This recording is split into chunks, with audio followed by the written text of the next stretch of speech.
د نړیوال ټلویژن خوږو لیدونکو، نن درته د تورکیې د ځمکرېږدې په هکله یو بیړنی ریپورټ لرو. رپورټونه وایي چې دا لویه ځمکرېږده د ریختر په کچه باندې 6.2 درجې وه، د استنبول له ښاره 80 کیلومتره لرې د سیلوري په سیمه کې وشوه او د تورکیې د استانبول ښار سره یې 3 نور هیوادونه هم ریږدولي دي. دا 3 هیوادونه یونان، رومانیې او بلغاري دي. د استانبول د والي ښاغلي داوت ګل د وینا سره سم د ځمکرېږدې 150 ژوبل کسان پرېښې. دا کسان یا ځمکرېږدې ژوبل کی او یا هله ژوبل شول. کله چې د لوړو ودانیو نه ټوپ واهه، د استانبول نه یوې محصلې په خپله ټلفوني اړیکه کې ویلي دي چې ټوله وداني دي ځمکرېږدې داسې خوځوله لکه سمې دمې ټالۍ چې وایي.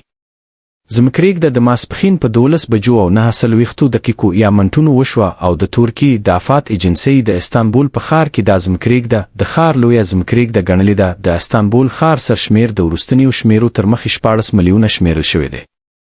نو خوږو لیدونکو اوریدونکو، که دا لنډ رپورټ مو د ای په غږ کې چې زما غږ د خوښ شوی وي، نو ځئ چې پښتو ژبه ژر تر ژره د نړۍ د نورو ژبو سیاله کو او د یا مصنوعي ځیرکتیا ډګر ته یې ننباسو.